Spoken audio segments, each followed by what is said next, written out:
Hi, it's Devorah from Genesis Therapy and Coaching. Welcome to Soul Life with Devorah, my weekly Facebook Live show at 11 a.m. Eastern Time on Wednesdays. How y'all doing? So today I'm going to talk to you about the voices in your head. And yes, there are certainly mental health issues that can bring voices in the head that can bring tremendous challenge. Those are not the voices I'm talking about today, although that is definitely a really powerful topic as well. What I'm talking about today is the voices that are inside all our heads.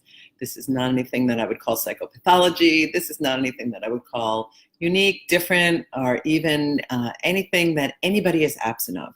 I can tell you now that if you're human and you have cognition and you have the ability to think and you are awake and alert even slightly, you have voices inside of your head.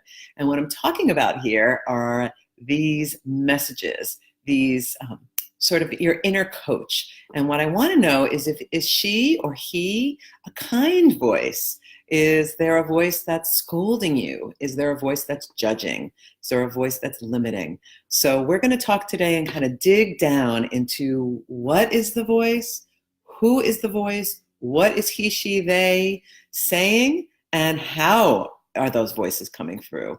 And then, of course, how are you interpreting them? And what are you doing in your life as you listen to those voices? Because if we are living in unconsciousness, and if you are living in unconsciousness, then you are going to go down a dark road, potentially dark road, of leading you to choices and decisions and ways that you're not choosing or deciding that you might wonder, why do I keep ending up in this place?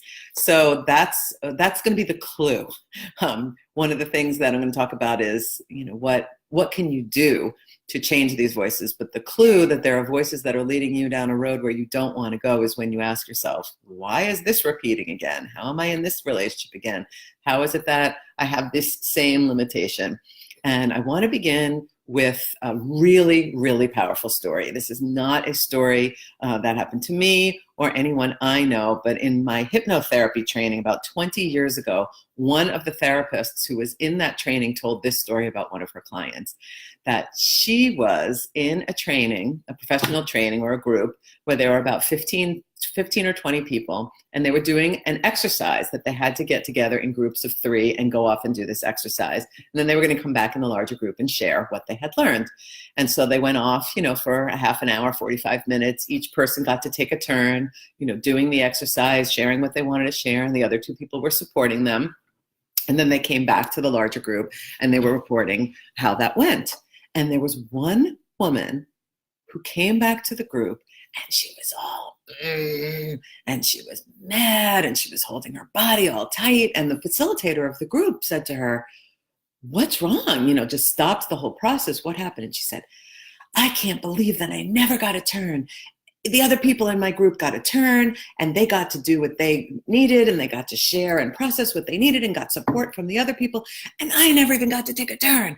And I'm really mad about that. And the other 2 people in the group in her small group were flabbergasted. They both turned to her with really gentle voices, and they said to her, you took a turn. Don't you remember that you shared that story about when you were young? And I don't remember what the details were. This happened, and this happened with your mother, or this happened in school or friends. And, her face kind of went a little blank. And then they said, and remember that we each put our hand on your shoulders, and then we each said these words to you, and then you said this, and then you closed your eyes and you took some quiet time breathing. And then we finished and you shared what that was like. And then the next person took a turn. And her face went from white to open when she said, oh my goodness, I am operating from this incredible belief that I never get to have my say, that I'm never listened to, that there's no room for me, that there's no space. I don't get to get what I need. Everybody else takes up all the space. And this belief was so strong for her that she didn't even know that she had a turn. Even though it had just happened 15 minutes before, it just went completely out of her memory that she was operating even that whole time that they were in that triad with, I don't get my needs met, I don't get a turn, I'm not seen, I'm invisible, I don't matter, so strongly that she actually did not remember that she had a turn. And this was the most powerful and life-changing moment for her, that she became conscious of how this belief was operating. And you can imagine if she didn't remember that she just took a turn 5, 10, 15 minutes ago in an exercise, you can imagine how this was playing out in her life. So I ask you, what is the voice inside of your head? And one of my favorite phrases is, are you shoulding all over yourself? And listen carefully, I'm saying, are you shoulding all over yourself? Is the voice telling you what you should do? Is the voice kind and saying, yes, you tried your best, let's try again, or you made a mistake, it's okay? Is the voice critical and harsh and telling you you're not worth anything? Is that voice sort of holding you at a distance and kind of cold and saying, well, work harder and then you'll please me? So this is incredible. This tape is going inside your head all the time. And I know for me, it's inside my head all the time. And as I am dipping down into living more consciously, as I am aware of my thoughts and my beliefs and what that voice inside of my head is saying, I'm bringing it to my consciousness. Honestly, yesterday I did something that I have really only done a handful of times in almost 30 years of being in business. And in addition to doing the online coaching, I also do in-person therapy. And I accidentally scheduled 2 clients at the same time.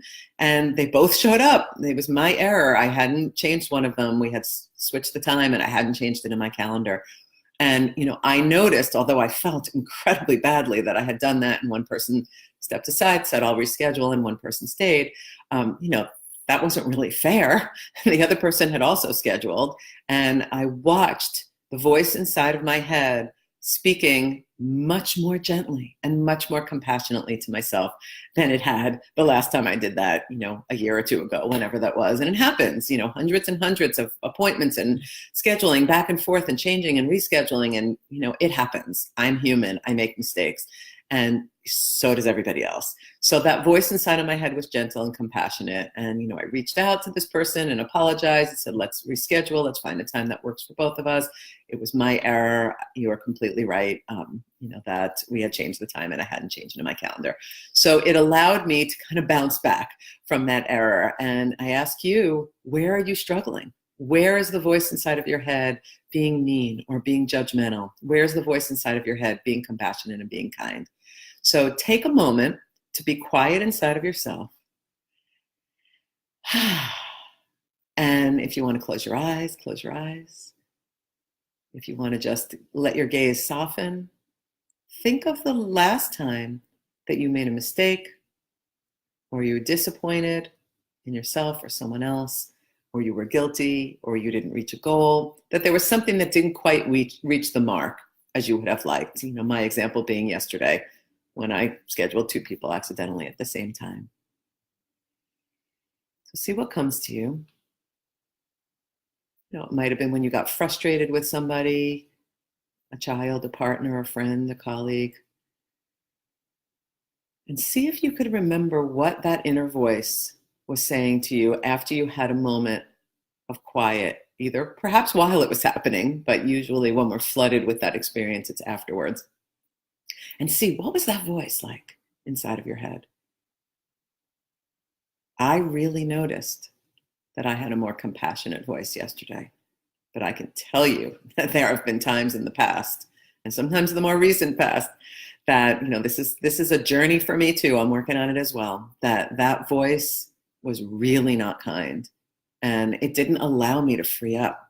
It didn't allow me to apologize correctly. I just kind of got all constricted and guilty and shut down.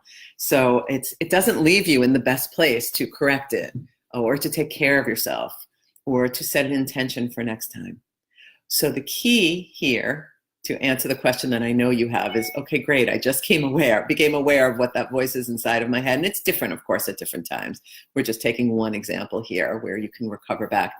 And the key is to take notice after an experience of strong emotion has happened, particularly if there's a way that you are dissatisfied or guilty or ashamed of yourself.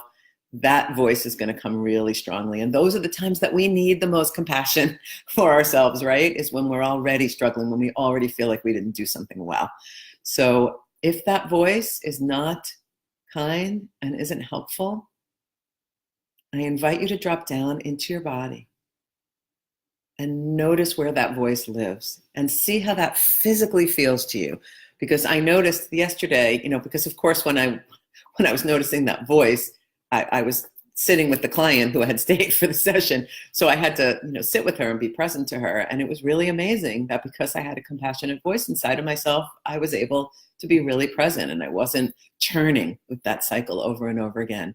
And I really watched it and noticed that my body was much more open. The difference is, this might be, a posture of openness, and this might be a posture, of shame or anger or guilt. It might be something like this, or even something that, theoretically feels energetically and somatically in your body, like this. So if you notice how your body is and you notice what the voice is like, you can use your body for openness to do what we would call in yoga a corrective posture, right? After you've done a posture like this and your body is all hunched, you would want to do open. And probably almost all of the time, it's going to be having a little bit of openness in your throat, in your throat chakra, in your fifth chakra. This is free expression, allowing yourself to express, I apologize, or I need to do better next time, or that's okay. Having your heart be open so there's compassion there, so there's room. Constriction is almost never going to be the place where you're going to be in your most resourced place, where you're going to be in your most confident place, your place where you can recover, like I said, where you can be present to someone or apologize, whatever it is that you're needing to do or however you're needing to be. So take a pause and a breath. Notice what the voice is like, the quality, the sound, the tone, the words of your voice, that inner voice, and then the body sensations, constriction or openness. And use the awareness of your body to do what would be a corrective action. And if you can take fuller, deeper breaths, then you're much more likely to be able to get back into that place of equanimity, back into that place of homeostasis. Because also when our voice is, when we have a difficult experience and our voice is speaking negatively, we're going into a place that's more difficult, and we have to kind of come over that hump and back down into a place that I would call recovery, kind of like the bell curve. You're going along and okay, and then you're in a triggered place where you're feeling a flood of guilt or shame or difficulty, and then you have to recover back to that place where you come back to equanimity. So I wish for you to have the opportunity to listen to yourself and do that self-recovery, and using the body as a tool of awareness, and your body as a tool for getting more resourced and getting yourself back to neutrality. Because when you can do that awareness and then that self-soothing through your own body, even placing your hands, on a place that feels soothing, on heart or on lower belly, or even, in an EMDR, eye movement desensitization and reprocessing trauma treatment, we do something called butterfly taps, where you're doing tapping for a soothing, and it can almost feel like you're giving yourself a hug. So any of those interventions are going to really help you recover and help you trace back that voice and give yourself an opportunity to, with awareness, shift that inner voice. Because none of us is perfect. We all have vulnerabilities. We're all working on doing better and being better, me included. So I'm glad to have you here on the journey with me. So I hope that was helpful to you, and thank you for joining me on Soul Life with Devorah at 11 a.m. Eastern Standard Time on Wednesdays. If you are here live with me, I'm so glad that you are. And if you are watching on the replay, then leave me a comment or a question. Let me know what the inner voice in your head is saying. And if that awareness and opening and that corrective action in your breath and your body, or in that self-nurturance is a good recovery for you. And if there's any way, of course, that I can help you, then I am here. This is what we do at Genesis Therapy and Coaching. We help you get from where you are to where you want to be in a more evolved way, looking for transformation in mind, body, heart, and spirit, and getting to the place where you can be in your life of purpose, passion, and peace. Thank you for being with me today, and I look forward to seeing you next week on Soul Life with Devorah. Bye for now.